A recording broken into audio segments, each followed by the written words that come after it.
Hello everybody, my name is Aceface. We're back in the T0 to T6 Abyss series. I'm going to take our Zealot into the T3 Abyss, farm some Dankisk. That's the name of the game. That's the name of the game, guys. That is the name of the game. We're here to farm Dankisk. And I'm quite excited because when I was sleeping last night, I was thinking about, we're actually in a different ship now. Because I've been using that Retribution for such an extended period of time. I've used it forever. I've been just farming those T1s. It's very smooth, very good. Like, you get a good amount of ISK from the T1s as a frigate because they're so quick, and it's not like they give a whole lot, but it's pretty smooth activity. But still, the brute force ISK you get, or like the bulk of the ISK you get, is not particularly high. But when you go in the T3, you do notice a bit of a difference. It's a bit higher. It's almost the same amount as like T2s in frigates. But also you can get sometimes the really good filament drops. Sometimes you can get the good filament drops. For example, Raging Electrical, this is a possibility. Raging Exotic, one of the best filaments. I think it is the best filament you can get. No, Raging Gamma. So like, look, we get one of these. 12 million, just ching, just like that. Get 12 million. These are the things we want to look out for. Because if we do, that's amazing. It's amazing. Something I was discussing before is we also need to do product discovery. If we have a bit of a slow situation, we can always do product discovery. And I was also talking before that we had a possibility of going with the MWD style of Zealot. Right now, I am not too comfortable with using it on this fit where it's just T2 fitted, but I think that we could definitely go with an MWD Zealot if we have if we add a bit of bling. And overall, it's going to be a lot easier when we have better skills, because better skills are going to allow us to go quicker, make the MWD faster, or maybe not even have us require an MWD. And then also another thing is that when we have good skills, it'll make it so that the ability to use the MWD is going to be a lot easier, because if we have good skills can alter your cap usage a lot from the MWD. Because there's like one skill, I can't remember what it's called, we can check here. There was a skill that really reduces MWD cap requirements a lot, and it was probably evasive maneuvering. No, it was not. It was high speed maneuvering. You can see here 5% reduction in capacity usage. And we've got an extra level actually because of the expert system we've got right here. That's pretty cool to see. Okay, let's get into the Abyss. T3 Zealot. This ship is really over-tanking it. I think that its offensive capabilities can be a bit stronger.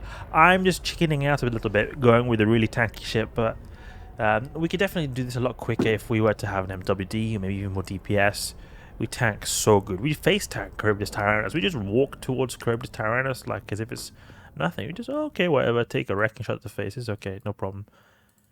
I've added some filaments in here. And let's go into the Abyss. Right now, in real life, I've had family members come back from England, good old England, and they've retrieved some English foods that I used to have when I was little. Because right now I live in Sweden. I grew up in England when I was a little kid, and stuff that I loved that they had in England was this Marmite. It's a type of spread you have on toast. And I really love that a lot. So I've had so much toast right now with Marmite on it. And I feel like I'm about to explode now because I've had so much of it. But it's just finally reliving a bit of memories. I'm sure you guys have some food that you meant a lot to you when you were little too. Kiki Mora waves. Speaking of fun stuff, or speaking of chill stuff, we have got a bit of a deadly wave right here. Kiki Mores, they are pretty deadly, do a lot of damage, but I mean our Zealot is just tanked so good that it's really not much big of an issue at all. Let's see if we can web this guy. Nope, he's not able to be webbed. Look, I'm just using one rep and it seems to be alright even. One rep seems to be alright. Let's add the second one just to be a little bit safe, you know. No, the Acolytes don't die. Okay, we're gonna go with Conflag now. Beat this guy up right here. Striking Kiki. We'll go for the Ghoster afterwards. Go for that Ghoster. Oh, do you see that Acolyte right there? Got absolutely slapped. Because these Kikimoras don't mess around. They do a lot of damage. Good tracking. Very, very potent damage they've got. When they get a hold of my unbonus light drones, it's not going to be a good time. It's not going to be a good time. Ghoster is reducing my optimal range. Not so much, I think. Go to buy adaptive cache. That is right. That was actually from Project Discovery. So this is where we could do Project Discovery a little bit. We just do one slide right here and put it in the corner, because you have to always do one slide before you're able to put this menu in the corner like this. If I don't do one slide, I can't press enter. So I use enter to get through slides. Okay, who is webifying me? Is someone webifying me? It feels like I'm being webbed because this thing is 30 kilometers away after flying for quite an extended period of time.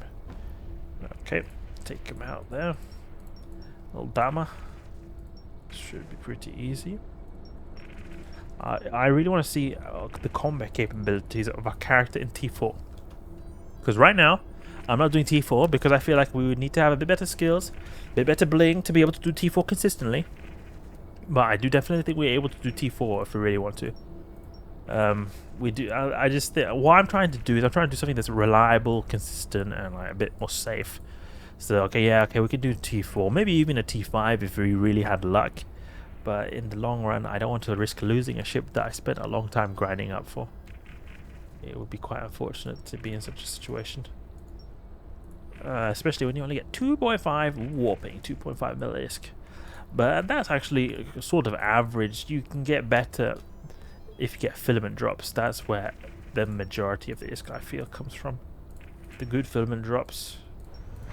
And I would actually like to see some specialization skills as well, because I think they can drop to T3. I don't think they can drop in T2 and under. I think it's T3 and up that you can get specialization skill books. They'll give a big bonus. Because they are worth a bit of ISK. I think the price has gone down quite a bit since oh, that's a lot of sleeper cruisers, since they were introduced to specialization skill books, but they're still worth a decent amount, especially for the level of Abyss we're doing right now. They're worth a lot. I think you can go for like 30 million or something like that. I mean, 30 million from a single drop is a lot of ISK for us. A lot of ISK indeed. Okay, lock this up. We'll just go for all the E-War types. Okay, Confuse over here and make us track really badly. We can go with the Acolytes over here that aid a bit in terms of the DPS. Webifier as well. This is when we maybe go Conflag.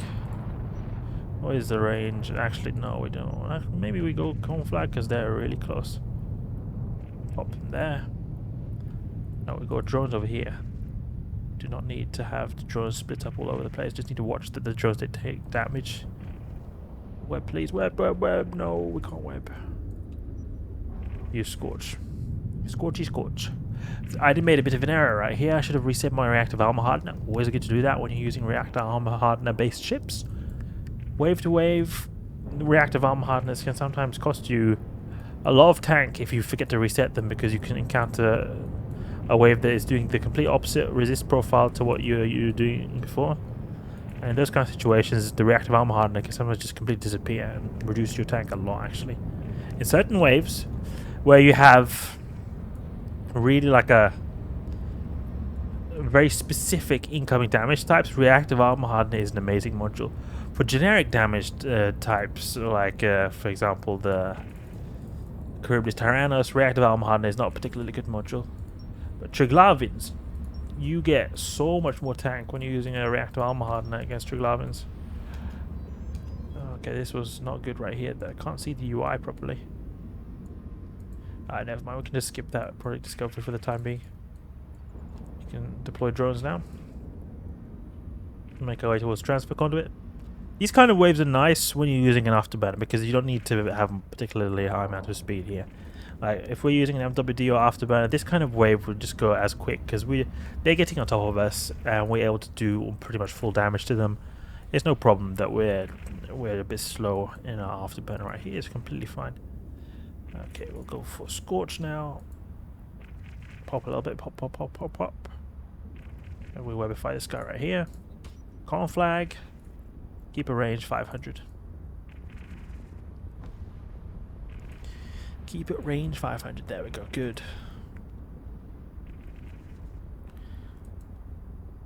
Drones now making some progress on that Lance over there. I want them to focus though. Yeah, they are focusing. Important that they focus. Important that they focus. There'll be hardly any damage done if they just split up all over the place. Okay, we'll use a bit of Scorch. They wanted to go for my drones, I think. This guy's gonna get taken out. They're splitting their aggro. I think it's because they're going very fast. Drones have a tendency to split aggro when the enemies are going really fast, because they sort of give up when they're not able to chase the target. Which makes sense. You don't want them to just chase a target forever that they're not able to hit. But still, you'll just notice that eventually if they stop shooting, they can sometimes do that. And sometimes it's a bit too sensitive. It sometimes just decides to stop shooting even though they are able to keep up with them, just if the target is just remotely a bit fast. Okay, so here's where we deactivate our reactive armor hardener. Reactivate it. Bathnig Abyssal Overmind. Okay. Go for the bi-adaptive. We'll deploy drones directly on this guy. Snipe all these little mosquito frigates. Pop, pop, come on. Snipe them. 300 damage grazing. Always nice to see the grazings. Come on now. Oh, nah, complete miss. There we go. Let's take out Gaze Dimmer. Come on, Gaze Dimmer. We'll go for Multifrequency. Better tracking and Multifrequency. Come on now. Just stop getting the grazing. I'm going in a straight path. Come on now. Come on, please. Glances off. Just give me some normal hits, please. Is it too much to ask? Move towards Overmind over there. Help us hit a bit better. Popped. And this guy's going to go pop soon. And then we've got a plate forge over there, which is going to be taken out very quickly. Popped just like that. Because our Scorch has got a beastly range. Okay, now we just shoot with Scorch. And when we get close, the usual conflag. And then we'll make our way towards the origin conduit. Oh, look at the scenery, it looks so great. I wish I could explore out there in those mountains or those mountainous asteroids. Okay, time for web time. Conflag. Go here. Around like this. He wants to keep range. If we're here, he's going to pull range this way. So we'll get close to the transfer conduit, or the origin conduit. But he's not going to last long now because he is in our conflagration range and at half armor. Conflagration is going to make quick work of this guy. Product Disco is a good activity to do in these kind of situations. Can maybe move the drone tab a bit like this. Keep a range 2,500 perhaps. Because when we get that level 50 priority discovery, we get instantly like 180 million, 170 million ISK, almost instantly from the pacifier blueprint. So it will be an amazing thing when we get this reward right here. Big blobs. Okay, good. 33 kilometers away is not so good though. The Tachyon Cloud, it would be nice to use a bit of a speed boost, but it's going to take too long to get there. The Tachyon Cloud looks like it's a bit too far away. We can continue doing our product discovery slides. The ISK we get from this is in relation to what we earn, not so much, but it is significant, and it will be very significant when we get the pacifier blueprint. We could instantly upgrade our ship to a pretty like moderate bling, like a T4 capable fit. Our skills might not be at T4 level, but we'll have the ability to do T4s pretty decently. This entropic radiation sink is 8 million, I think. So all in all, I think it's pretty good right there. We got a bit of value from these filaments I was carrying, so it's not so much 5 million. Plus, I don't know, 6-8 million. Yeah, it's pretty average T3. T3 cruiser can be really bad if you don't get those filament drops. when you get those filament drops, then it is all worth it. Alright, so I'm out here in the known space. I want to just check something with my skills real quick, because we were soon getting the light drone operation. And I've actually got some skills, I believe. Skills. Return to home. Yeah, and then we'll use these skill points right here. So soon we're going to be able to get light drone operation from level 5, and that'll be amazing because we can use the Tech 2 drones. The Tech 2 drones are not as good as the faction ones in terms of the tanks. They will die a bit easier than these guys. But the great thing about the Tech 2s is they do more damage, really good. Plus, they also are a lot cheaper, so not as big of a stress when we lose them. On the other hand, we don't want to lose them because we get reduced DPS, but it's not as bad to lose them. It'll be nice to have a bit more relaxing experience when it comes to our drones. So I think that's good with the skills right here. We'll get the Armada drone specialization afterwards because I plan to use the Acolyte IIs. You know, we're doing EM damage in the electrical side. And then I've got drone interfacing directly afterwards because this is a skill that that gives a really big bonus to drone damage, so that'll be good to have. Now, again, I've mentioned this before, but my ship is not at all supposed to be focusing on drones. It's just that it's nice complementary DPS when we need it against annoying frigates that we can't track to. Then that little 70 DPS probably will get to like 100 DPS when we've got good skills. It makes a big difference. It makes a big difference. It helps a lot. Because like if you're able to take out one ghosting Damavik, can enable you to take out the second ghosting Damavik a bit easier, which enables you to take out the third one, which maybe enables you to take out another ship that is remote repping them. It just, the whole experience becomes a lot easier when you got these drones. These drones might feel like they're really useless, but they're actually quite powerful on the Zealot. Really good complement to his amazing pulse lasers right here. And then I want to see now, have we got heavy assault cruisers to level 5 anywhere? Yeah, we've got level 5 over here.